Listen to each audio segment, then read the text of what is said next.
Assalamualaikum warahmatullahi wabarakatuh.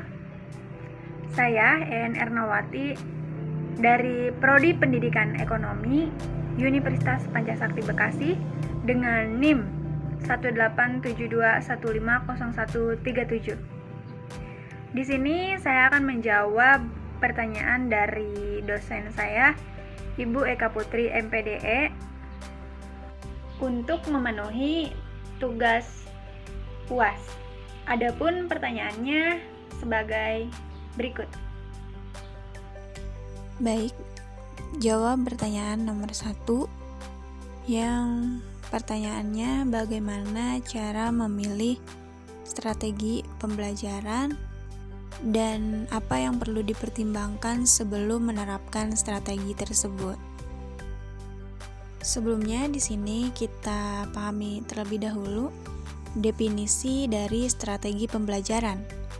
Strategi pembelajaran merupakan seluruh rangkaian penyajian materi ajar yang meliputi segala aspek sebelum, sedang, dan sesudah pembelajaran yang dilakukan guru serta segala fasilitas yang terkait yang digunakan secara langsung atau tidak langsung dalam proses belajar mengajar.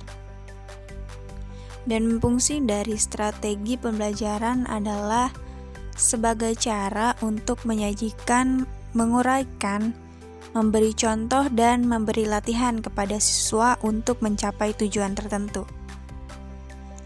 Ada banyak metode atau strategi pembelajaran yang dapat dipergunakan dalam menyajikan pelajaran kepada siswa, dan masing-masing metode tersebut memiliki kekurangan dan kelebihannya. Adapun hal-hal yang perlu dipertimbangkan dalam pemilihan strategi pembelajaran secara tepat dan akurat, pertimbangan tersebut mesti berdasarkan pada penetapan yang pertama, tujuan pembelajaran. Tujuan pembelajaran adalah kemampuan atau kompetensi atau keterampilan yang diharapkan dimiliki oleh siswa setelah mereka melakukan proses pembelajaran tertentu. Tujuan pembelajaran dapat menentukan suatu strategi yang harus digunakan guru. Yang kedua, aktivitas dan kemampuan awal siswa. Aktivitas tidak dimaksudkan hanya pada aktivitas fisik saja, tapi juga meliputi aktivitas yang bersifat psikis atau aktivitas mental. Pada awal guru masuk ke kelas untuk memberikan materi pengajaran kepada siswa, ada tugas guru yang tidak boleh dilupakan, yaitu untuk mengetahui pengetahuan awal siswa. Agar sewaktu memberi materi pembelajaran nanti, guru tidak kecewa dengan hasil yang dicapai siswa. Untuk mendapatkan pengetahuan awal siswa, guru dapat melakukan pretest tertulis, tanya jawab di awal pembelajaran.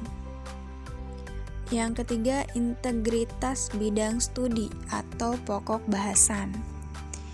Mengajar merupakan usaha mengembangkan seluruh pribadi siswa, bukan hanya kemampuan kognitif saja, tetapi juga meliputi pengembangan aspek afektif dan aspek psikomotor. Karena itu, strategi pembelajaran harus dapat mengembangkan seluruh aspek kepribadian secara terintegritas. Yang keempat, interaktif.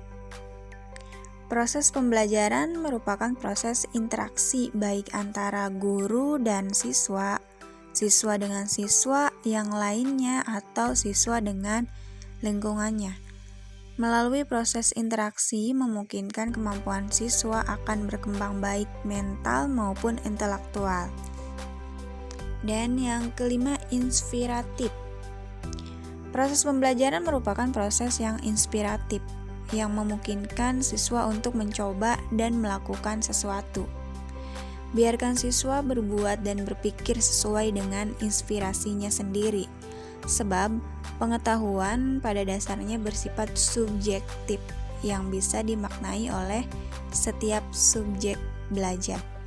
Baik, jawab pertanyaan nomor 2. Apakah strategi pembelajaran peningkatan kemampuan berpikir cocok digunakan pada setiap jenjang pendidikan? Sebelumnya, kita ketahui terlebih dahulu strategi pembelajaran peningkatan kemampuan berpikir. Strategi ini adalah strategi pembelajaran yang bertumpu pada pengembangan kemampuan berpikir siswa melalui telaah fakta-fakta atau pengalaman siswa sebagai bahan untuk memecahkan masalah. Jadi, strategi pembelajaran ini bukan hanya berfokus pada kemampuan anak untuk menguasai materi pembelajaran, tapi juga berfokus kepada kemampuan anak untuk mengembangkan ide atau gagasannya melalui pengalaman yang didapatkan untuk memecahkan masalah yang dihadapi. Nah, menurut saya strategi ini cocok digunakan pada setiap jenjang pendidikan karena perkembangan teknologi dan pendidikan semakin pesat. Peningkatan mutu yang terjadi di dalam berbagai aspek kehidupan tidak bisa dibiarkan dan ditawar lagi keberadaannya. Sehingga salah satu cara yang bisa dilakukan saat ini yaitu menghadapinya. Dan salah satu yang bisa dilakukan adalah dengan terlatih berpikir kritis.